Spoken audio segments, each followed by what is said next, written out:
No, it's very simple. The nation is out, isn't it? These are the stories you tell yourself. Mr. Onovo, it's a question. The nation is out of recession. You are in an economic stagflation. That is where you are. That is where you have been.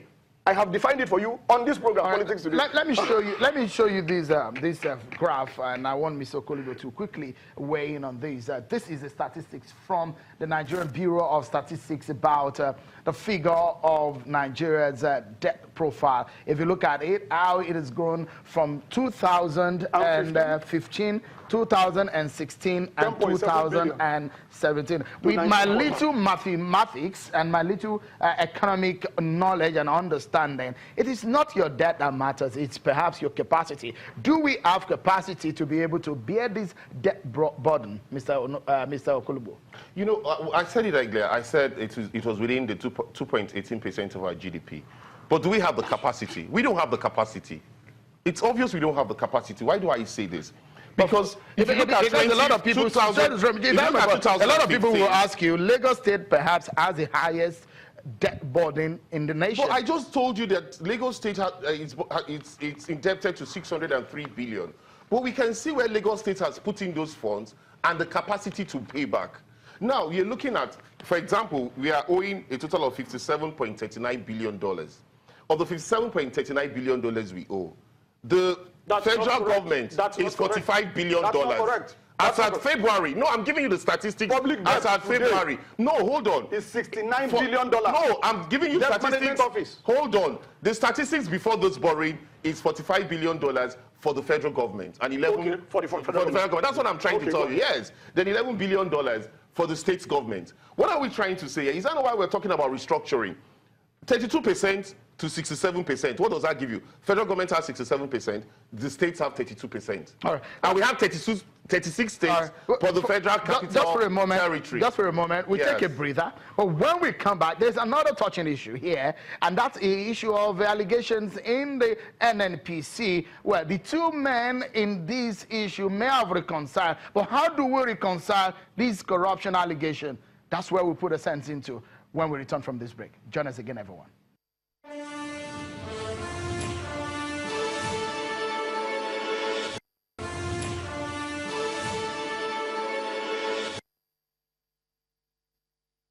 Welcome back, everyone. You probably have seen this picture, but we will show you in case you've not. Well, these two men, Dr. Ibekachuku and Mr. Mekanti Baru. I mean, the NNPC boss and the Minister of State for Petroleum Resources. If there's anything that picture tells us, letters can be harshly worded, but when we see face to face, we can bury our differences. Dr. Ibekachuku and Dr. Baru met on Tuesday for the first time since their disagreement broke out and agreed to continue working together. Well, that is fine and healthy too for the sector. But what about those allegations in the leaked letters? The conversations continue here on the program with Mr. Martin Onovo, presidential candidate of the NCP, and Mr. Ken Okolibo, a regular analyst, a political analyst, and a member of the PDP here. Thank you so much, gentlemen, for staying with us. Let me quickly come back to you. You have the experience as an oil and gas engineer, and the kind of situation that we have seen. You perhaps have read a letter from that was leaked from Dr. Ibekachuku to the president, and some of the issues raised, and the response from Mr. Baru, who is an institution person. He's been in the NNPC for ages now.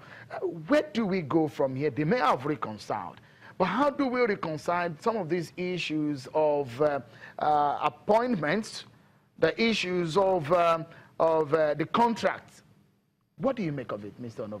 Well, if you talk about reconcile, that's the word you choose to use.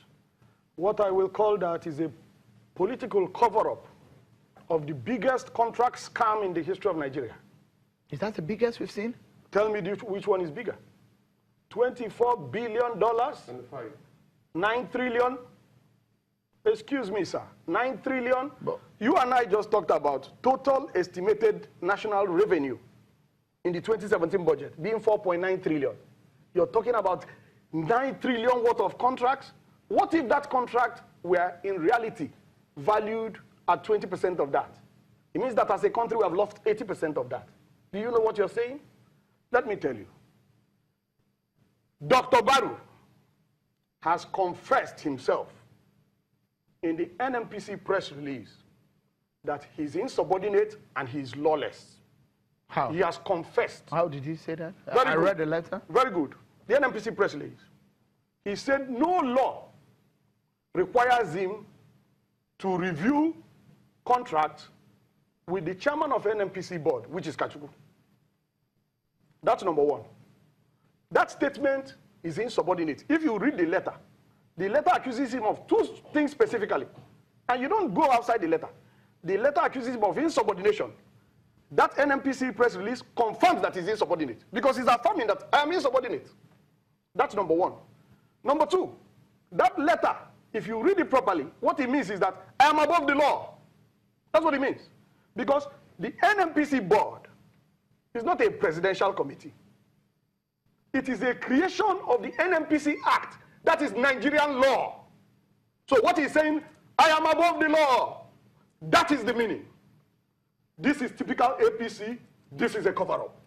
How do you mean it's a cover-up? They have spoken to the minister and spoken to Baru. Cover-up. This is a cover-up. That's a conjecture. It's a conjecture. We have not heard from the presidency on this matter. You have not heard from the president? We have not heard from the presidency on this matter. But we are told, and you informed us, that Kachukwu went to meet the president. Yes. When he came out, what did you inform us that he did? We saw that. So what are we supposed to hear? He said no comment. No comment. Good. So we have heard him. It's no comment. And then, thereafter, you have to add the things together. Both what they say and the actions they take, because actions speak louder than words. You had no comment, and then two of them are directed to smile to you. Then Channels TV, you catch a clip, and then that is a story for $24 billion. Excuse me. If we continue like this country is going to be ruined. We cannot continue like this, especially the media. We cannot. You just stayed here. We talked about total estimated national revenue for 2017 being 4.9. Somebody that wants 9 trillion worth of contracts without due process, and you are telling me it's okay, and you're telling me they are smiling, and you're telling me you covered it. Mr. Onovo, I mean, if we are asking you a question and we are bringing this kind of issue. No, I must highlight no, but when you're putting the blame to the media, it's rather unfortunate. No, the media need to be clear about the implications for the country. Yeah, sometimes we know more than you know. Excellent. Mr. Okolugbo. That is transparent. Tell us what you know. On this issue, and that's why we're bringing it to the table. Okay. So the issue here now is the fact that we've seen these two men. How would you expect the presidency to handle this matter? Because from reports that we gather, it does look like those contracts were approved. You see, the sad thing about it is, first and foremost, Mr. Barrow claims those contracts were approved by the president. The president was ill at that particular point in time. And if the president was ill, it therefore means that he should have gone through the acting president. And so it was illegal for the president, even being the Minister of Petroleum, to have had any approval without going to FEC. If the acting president and FEC didn't see those contracts, just like Mr. Kachukwu implied, then it therefore means that whatever Barrow did was very wrong. How can you talk of a contract of $25 billion? Let us even look at it, $25 billion. That's exactly what I'm saying. And you say the chairman of the NNPC board, which is supposed to be the check and balance that you have, it does not need to know about you awarding a contract of $25 billion. Now let's assume without considering let's assume without considering let's assume without considering he's talking about direct purchase and direct sales, which is what we have been saying they should probe since. Because this idea of giving out crude and collecting petroleum is where they have had a lot of leakages in NNPC.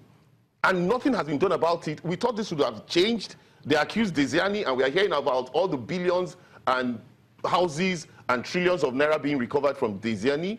And we have always known that the rough in the system has been with the petroleum ministry. Remember, in why the has this check and balance of the NNPC? Hold on. Saying? Remember, yes. Don't forget that one of the things that the NNPC did put out there in the statement is that some of these contracts were under Mr. Dr. Ibe Kachukwu when it was GMD. Those were three projects. That's the Ajokuta Kaduna Rail, pipeline project.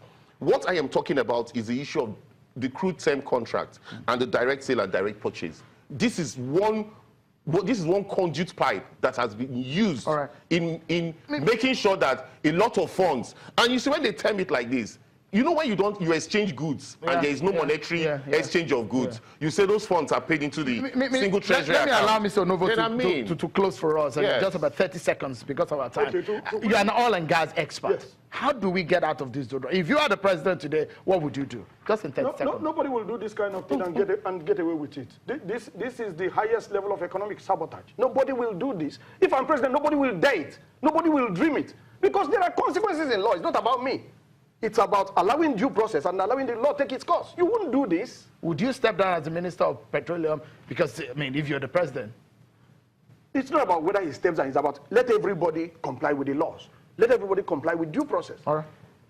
Always a pleasure having you, Mr. Martin Onovo. Thank you so much, presidential candidate of the NCP, and Mr. Ken Okolubo, regular analyst on Channels Television. Always my pleasure. Thank you so much. And that's our show, everyone. Thank you so much for being part of it. I'm Sean Wakimale. Bye for now.